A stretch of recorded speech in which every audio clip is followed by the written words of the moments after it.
네, 오늘 하나님의 말씀이 그리워서 현장에서 또 영상으로 예배하시는 우리 산돌의 모든 성도님들을 주님의 이름으로 환영하고 축복합니다. 어제까지만 해도 봄이 정말 성큼 다가온 것 같았는데 오늘 비가 오면서 날씨가 추워지고 또 화요일 정도 되면 뭐 영하로 떨어지는 그런 또 꽃샘추위가 다시 오는 것 같습니다. 하지만 오늘 예배가 다시 추워진 우리의 몸을 뜨겁게 하는 그런 커다란 그런 기폭제가 되기를 주님의 이름으로 축복합니다. 여러분, 내가 생각하고 말하는 것이 다 이루어진다면 정말 그것보다 행복한 것은 없을 것 같습니다. 우리가 어렸을 때 봤던 그 반지의 요정이 나타나서 그 알라딘의 소원을 들어주는 것처럼 내가 말하는 것을 다 이루어지는 그런 무엇인가가 있다고 한다면 그 삶이 얼마나 행복할까 생각을 해봅니다. 그러나 그것은 우리의 꿈이고 현실과는 거리가 너무 먼 정말 만화에서나 나올 법한 그런 이야기일 뿐입니다. 그래서 하루하루가 힘들다고 하루하루가 지쳤다라고 말하면서 우리가 세상을 살아가는 것이 아닌가 싶습니다. 그런데 우리가 아는 신실한 분은 다르다는 것이죠. 한번 말씀하시면 반드시 이루시는 분이 있습니다. 그분이 말씀하신 모든 것은 다 이루어져요. 하지만 그것이 능력만 있어서는 아닌 것 같아요. 한국의 많은 정치인들은 큰 능력과 그런 권세와 힘이 있습니다. 그런데 그들이 가장 잘하는 것이 공수표를 남발하는 것이죠. 말하는 것을 지키지 않는다는 것입니다. 할 수 있는 힘이 없어서가 아니라 그 말에 책임을 지는 그 신실함이 없기 때문입니다. 그러나 우리가 믿는 하나님은 능력이 있으면서 또한 하신 말씀에 책임을 지시는 신실하신 분입니다. 그 하나님이 오늘 말씀을 통해서 약속하시는 것은 다른 것이 아니라 반드시 너에게 복주고 복주며 너를 번성하게 하고 번성하게 하신다라는 말씀입니다. 복과 번성을 약속하신 걸 넘어서 오늘 말씀을 보니까 맹세하셨다라고 말씀하시죠. 우리 13절과 우리 14절을 다시 한번 읽어보겠습니다.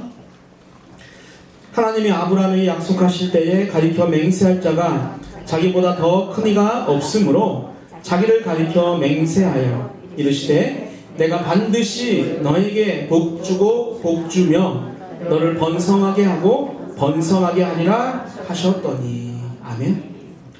여러분, 하나님이 아브라함에게 복을 약속하시면서 맹세를 해야 하는데 오늘 말씀을 보니까 하나님보다 더 큰 자가 없기 때문에 하나님 스스로를 가리켜서 맹세를 하게 되죠. 우리는 성경을 읽으면서 이러한 하나님의 맹세가 하나님이 우리를 사랑하시니까 너무나 당연하다고 생각하면서 넘어갈 수 있지만 이 일은 너무나도 상식적이지 않은 일이라는 것이죠. 여러분, 대부분의 맹세는 약한 사람이 자기보다 강한 사람에게 하는 것이 상식적입니다. 그런데 오늘 보니 창조주이신 하나님이 인간에게 피조물인 인간에게 복을 주시기 위해서 맹세를 하고 있는 것입니다. 왜 하나님이 굳이 맹세까지 하셨을까요? 하나님이 하시는 맹세의 말씀은 반드시 이루어진다라는 것을 지금 이 말씀을 통해서 반복을 통해서 맹세를 통해서 지금 강조하고 있는 것입니다. 여러분, 하나님의 맹세는 지키지 못하는 우리의 맹세와는 너무나도 질적으로 차이가 있는 것이죠. 만약 이 약속이 지켜지지 않으면 하나님은 거짓말쟁이가 되는 것이고 또한 하나님의 속성인 신실함이 무너지게 되는 것입니다. 여러분, 신실하신 하나님의 맹세와 같이 아브라함은 우리가 다 아는 것처럼 마침내 복을 받게 됩니다. 아브라함은 하나님께서 약속하신 대로 부자가 되었습니다. 100세의 자식을 얻었고 또 175세까지 살다가 하나님의 부르심을 받았습니다. 아브라함이 낳은 그 이삭은 에서와 야곱을 낳게 되어지고, 또 그 야곱은 루벤으로부터 시작해서 베냐민까지 12아들을 낳게 되는데, 그 12아들이 이스라엘을 대표하는 이스라엘의 12지파가 되죠. 우리 지금 민수기에 계속 나오는 것이 12지파에 대한 이야기입니다. 그것만이 아니라 아브라함의 후손을 통해서 하나님의 아들, 즉 예수 그리스도가 탄생하고, 그 예수 그리스도를 통해서 온 인류가 구원이라고 하는 참 복을 받게 되는 것이죠. 그렇다면 아브라함에게 주었던 복은 그럼 나와 우리와는 어떤 관련이 있을까요? 과연 나는 아브라함이 복을 받을 것처럼 나도 그런 복을 받을 수 있을까 하는 것입니다. 답은 예스입니다. 갈라디아서 3장 7절과 우리 9절입니다. 그런즉 믿음으로 말미암은 자들은 아브라함의 자손인 줄 알지어다. 그러므로 믿음으로 말미암은 자는 믿음이 있는 아브라함과 함께 복을 받느니라. 아멘. 믿음으로 말미암은 자들이란 이 단원, 이 구절은 어떤 뜻이냐면 믿음에 있어서 신실한 자들이라는 거예요.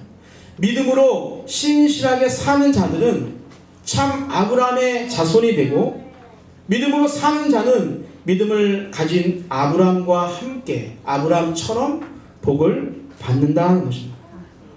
여러분, 성경은 과거의 이야기지만 현재 그리고 미래에도 동일하게 적용되는 그런 보편적인 그런 말씀입니다. 따라서 오늘 예배 참석하신 여러분들도 아브라함처럼 복을 받을 수가 있습니다. 다시 갈라디아서 3장 29절 볼까요? 읽겠습니다. 너희가 그리스도의 것이면 곧 아브라함의 자손이여 약속대로 유업을 이을 자니라. 아멘. 여러분, 우리가 그리스도에 속한 사람이면 아브라함의 후손이 되고 하나님의 약속대로 아브라함처럼 유업을 이을 자가 된다는 말이에요. 유업을 이을 자라는 것은 바로 상속자라는 그런 뜻입니다.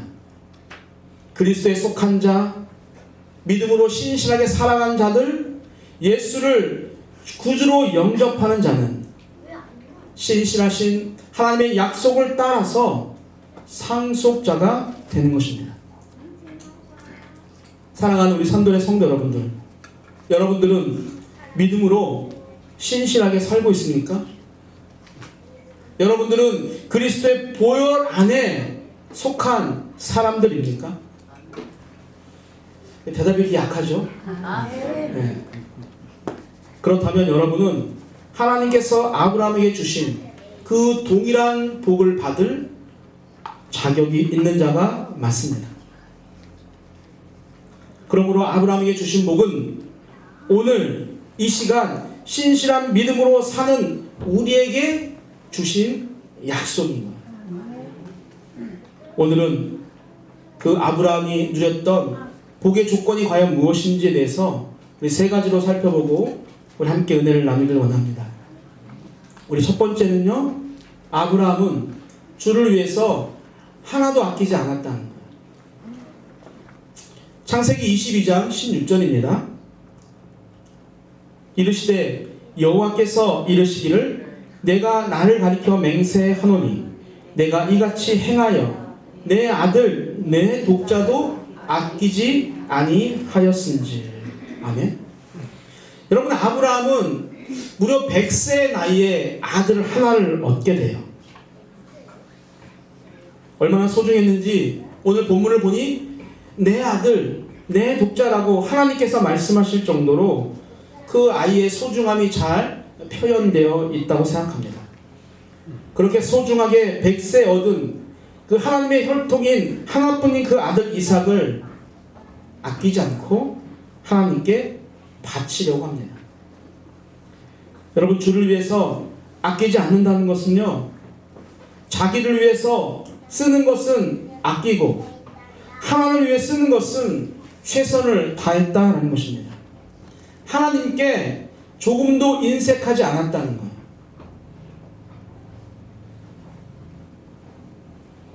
인간적 생각으로는 아브라함의 행동을 우린 도저히 이해할 수 없습니다. 그러나 아브라함은 했어요. 여러분은 어떻습니까? 지난 금요일 둘째 아들인 세연이가 손가락이 골절되어서 수술을 받는다는 그 소식만으로도 저는 충분히 마음이 아팠는데 저는 못할 것 같아요. 그런데 아브라함은 어떻게 아끼지 않고 독자 아들을 하나님께 드릴 수가 있었을까요? 여러분, 바로 우선순위의 문제입니다. 아브라함은 그 어느 것보다도 항상 하나님이 먼저였어요. 독자 이삭을 바치라고 하는 그 하나님의 음성을 듣고 아브라함은 반드시 이유가 있고 하나님의 뜻이 있을 것이라고 생각했습니다. 그리고 그 안에 무엇이 있었냐면 반드시 하나님께서 내가 사랑하는 내 독자 그 이삭을 지켜주실 거라고 하는 믿음도 있었어요. 그래서 독자도 아끼지 않을 수 있었던 것이죠. 그래서 아브라함은 복이 된 거예요. 복의 근원이 된 것이죠. 하나님보다 재물을 우선순위에 두고 살았던 롯은 소돔과 고모라 성이 그 유황불로 심판받을 때 모든 재물을 다 잃어버리고 그 롯의 아내는 재물에 연연하여 과거를 돌아보는 이 순간을 통해서 소금 기둥이 되고 말았습니다. 엘리 제사장의 두 아들이었던 홈리와 비느하스는 아주 행실이 악하다라고 성경이 이야기합니다. 하나님께 드리는 재물을 우습게 생각했고 하나님보다 먼저 그 재물을 취하는 그런 악한 행동, 엄청난 죄를 지었어요. 그러나 엘리 제사장은 하나님보다 자식에게 더 많은 우선순위를 두고 있었기 때문에 그러한 악한 행동을 하는 아들들에게 어떠한 조치도 취하지 않습니다. 결국 한날 그 두 아들이 죽음을 당하게 되죠. 그러나 기도의 어머니 한나는 자식보다는 하나님이 먼저였습니다. 그래서 사무엘을 얻게 되어지고 하나님과 약속한 그 약속을 지켜서 사무엘을 하나님께 드리죠. 그렇게 하나님이 먼저였던 그 한나의 마음 우리 하나님께서 아시고 그 아들 사무엘과 함께 하셔서 성경에 보면 그 사무의 말이 하나도 땅에 떨어지지 않는, 즉 다 하나님이 원하시는 그런 삶과 행동을 살게 되어지는 그런 복을 누리게 되어지죠. 여러분, 하나님은 예나 지금이나 동일하신 분이죠. 오늘도 하나님을 아끼지 않는, 하나님을 향해서 아끼지 않는 사람, 하나님이 먼저인 사람에게는 반드시 복을 주고 번성하게 하십니다. 그 복과 번성이 다른 누구의 것이 아니라 여러분의 것이 되기를 주님의 이름으로 축복합니다.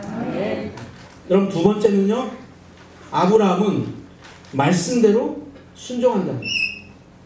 창세기 22장 우리 18절입니다. 또 내 씨로 말미암아 천하 만민이 복을 받으리니 이는 내가 나의 말을 준행하였음이니라 하셨다 하니라. 아멘. 여러분, 아브라함은 하나님의 말씀대로 순종했죠.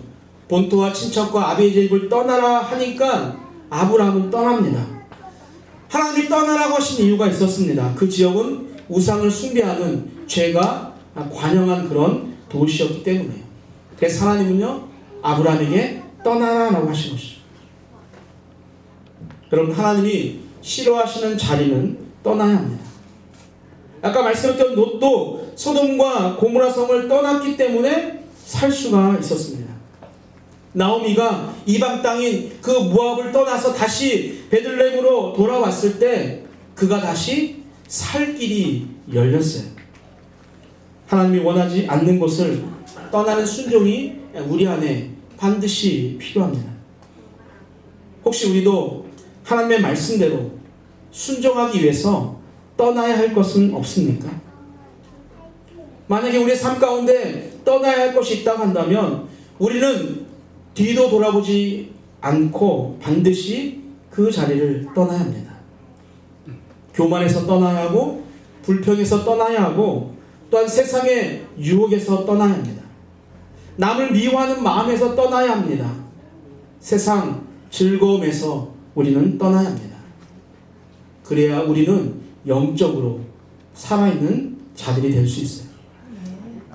아브라함은 이삭을 제물로 바치라고 했을 때 하나님의 말씀에 순종해서 성경을 보면 아침에 일찍 일어나서 그 살던 곳을 떠납니다. 그리고 이삭을 제물로 바치려고 하는 그 순간에 하나님은 그 상황을 순종이라고 인정하셨어요. 그래서 이렇게 말씀합니다. 내가 이제야 네가 하나님을 경외하는 줄을 아노라. 아멘. 아브라함은 그렇게 하나님의 시험에 당당히 합격을 했습니다. 그리고 그 시험에 합격한 아브라함에게 하나님이 이렇게 말씀하세요. 창세기 22장 17절과 18절입니다. 내가 내게 큰 복을 주고 내 씨가 크게 번성하여 하늘의 별과 같고 바닷가의 모래와 같게 하리니 내 씨가 그 대적의 성문을 차지하리라. 또 내 씨로 말미암아 천하 만민이 복을 받으리니 이는 내가 나의 말을 준행하였음이니라 하셨다 하니라. 아멘. 여러분 18절만 보면 표준 세번역을 이렇게 이야기합니다. 읽을까요? 내가 나에게 복종하였으니 세상 모든 민족이 내 자손의 덕을 입어서 복을 받게 될 것이다. 아멘. 여러분 시험에 합격한 아브라함에게 네 자손으로 인해서 세상 모든 민족이 복을 받게 된다고 하는 엄청난 복을 약속하십니다. 그리고 그 이유를 이렇게 밝히시는 거예요. 어떻게 하시죠? 한번 따라할까요? 네가 나의 말을 준행하였음이니라. 내가 나에게 복종하였으니. 여러분 결국 하나님의 말씀에 어떤 이유를 달지 않는 순종이 바로 축복의 비결입니다. 그것이 우리가 말씀을 묵상하는 이유이기도 합니다. 우리가 말씀을 묵상해야 하나님의 마음과 하나님의 생각을 알 수 있고, 우리가 하나님의 마음과 하나님의 생각을 알아야 우리는 그 하나님의 말씀에 순종할 수가 있고, 우리는 그 말씀에 순종해야만 하나님의 복을 누릴 수 있는 것입니다. 아직도 말씀 묵상에 동참을 못하고 계신 분이 있다면 오늘부터라도 바로 시작하면 돼요. 지나간 것 때문에 고민하지 마시고 오늘부터 하시면 돼요. 하다가 또 한 2, 3일 못하면 또 고민하지 마시고 오늘부터 하시면 됩니다. 아멘.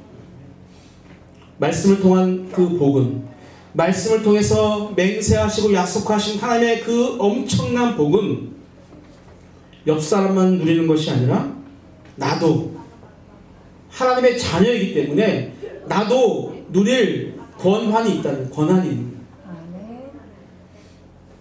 여러분 거리에 꽃이 조금씩 보이기 시작하는 봄의 계절입니다. 꽃들이 세상에 나오기 위해서 우리 눈에는 보이지 않지만 얼마나 분주할까요? 많은 꽃잎들 중에 자기가 먼저 나가려고 막 싸우는 그 모습들이 여러분 느껴지면 여러분들은 아직도 어린아이의 동심인 것이고, 꽃이 폈네라고 그냥 하시면 여러분들은 나이 드신 어른이에요. 저는 그게 오늘 설교 주변에 막 느껴지더라고요. 서로 막 경쟁하는. 교회도 그렇습니다. 광고한 것처럼 이제 대신방도 해야 하고, 또 다음 달 있을 부활절도 준비해야 하고, 또 코로나로 우리가 3년 동안 하지 못했던 우리 바제를 통해서 이웃을 돕는 일도 우리가 계획하고 또한 함께 해야 합니다. 또 부부학교를 어떻게 해야 젊은 부부들이 교회에 잘 정착하게 될까라고 하는 행복한 고민도 하고 있고, 또 어떻게 하면 맡겨주신 여러분들을 실족하게 하지 않고 행복한 신앙생활을 하게 할까라고 하는 그런 고민도 있습니다. 온통 교회 그 생각이 더 많은 것이죠. 목회자에게는. 그렇게 고민의 과정과 또한 하나님과의 1대1 기도의 과정을 통해서 그 많은 것들을 결정하지만 그렇게 결정된 일들이 누구에게는 큰 힘이 될 것 같은 생각 때문에 흥분이 되기도 하지만 누구에게는 큰 짐이 될 것 같은 생각 때문에 또한 흥분이 되기도 합니다. 그러나 어떤 결정이 내려지더라도 그 결정에 정말 결정적인 문제가 없다면 그 결정에 부정적 마음보다는 우리가 기쁨으로 행복한 마음으로 어떠한 개인의 생각보다는 공동체를 생각하는 마음으로 함께하는 우리 산돌의 모든 식구들이 되었으면 좋겠습니다. 그런 여러분의 순종으로 교회는 날마다 세워지고 여러분의 순종을 통해서 세상 모든 민족에게 복을 주는 우리 산돌의 모든 식구들이 되기를 주님의 이름으로 축복합니다. 우리 마지막 세 번째는요, 아브라함이 누렸던 복의 조건을 보니 바로 아브라함은 오래 참았다는 것입니다. 본문 15절인데요. 함께 읽겠습니다. 그가 이같이 오래 참아 약속을 받았느니라. 아멘. 여러분, 성경은 많은 번역본들이 있는데 다른 번역본을 보면 이 부분을 어떻게 해석하냐면 이렇게 이야기합니다. 오래 참은 끝에, 오래 참고 견딘 후에, 그리고 마침내 그 약속을 받았다라고 표현을 하고 있습니다. 여러분, 중요한 것은 결론입니다. 하나님이 축복하시면 반드시 이러한 결과가 나타난다는 거예요. 그런데 하나님의 약속과 그 이루어지는 성취 사이에는 간극, 즉 시간이 필요하다는 것이죠. 내 방법과 시간이 아닌 하나님의 방법과 시간으로 이루어진다는 것입니다. 아브라함에게 자녀를 주시겠다고 하셨던 그 하나님의 약속은 무려 25년이 지난 후에 이루어졌고, 또 요셉의 꿈은 13년이 지난 후에, 그것도 이스라엘 땅이 아니라 그 먼 애굽 땅에서 이루어집니다. 하나님의 약속은 인내를 통해 받는 경우가 많아요. 하나님의 약속은 완료형입니다. 영혼의 시간에서 볼 때 하나님의 약속은 다 완료된 거예요. 이루어진 거예요. 그런데 현재를 살아가는 우리에게는 늘 진행형의 약속이기 때문입니다. 그러나 완료형이기 때문에 기다리면 모든 약속은 하나도 빠짐없이 이루시는 신실하신 하나님의 약속입니다. 우리 14절 다시 한번 볼까요? 이르시되 내가 반드시 너에게 복주고 복주며 너를 번성하게 하고 번성하게 하리라 하셨더니. 아멘. 내가 반드시 복주고 복주며 번성하게 하고 번성하게 하리라. 복주심을 반복하고 번성하게 하심을 반복하고 있는 것은, 그렇게 약속하고 맹세하신 것은 반드시 주겠다라고 하는 하나님의 마음을 강하게 표현한 것이죠. 17절을 보면 하나님의 뜻은 변함이 없으시다고 말씀하고, 18절을 보면 하나님의 약속하고 맹세하실 때 거짓말을 하지 못하신다라고 이야기합니다. 하나님이 맹세하여 주시겠다고 하신 복과 번성은 반드시 이루어집니다. 하나님의 약속과 맹세는 단 1도 거짓말이 아니기 때문이에요. 중요한 것은 어떻게 참고 그 시간을 잘 기다릴 수 있냐는 것이죠. 여러분, 아브라함이 참고 기다릴 수 있었던 것은 하나님은 복의 복을, 번성 위에 번성을 주신다고 하는 그 약속의 맹세를 반드시 지키신다고 하는 그 믿음이 아브라함 안에 있었기 때문입니다. 하나님은 절대로 거짓말 안 하신다는 믿음이 있었기 때문에 아브라함은 중간중간 많은 인간적인 모습을 보이기도 했지만 참고 기다릴 수 있었던 것이죠. 사랑하는 우리 산들의 성도 여러분들, 우리는 험한 세상에, 우리 지난주 말씀드린 것처럼 광야 같은 세상을 살아가지만 우리는 그 광야 같은 세상 가운데서도 우리는 평안한 마음으로 살아가야 합니다. 왜냐하면 내가 반드시 너를 복주고 복주며 번성하게 하고 번성하게 하리라는 그 하나님의 약속은 반드시 이루어진다는 것을 믿는 우리는 하나님의 자녀들이기 때문입니다. 아브라함이 누렸던 복의 조건은 주를 위해서 아끼지 않는 것이었어요. 말씀대로 순종하는 것이었습니다.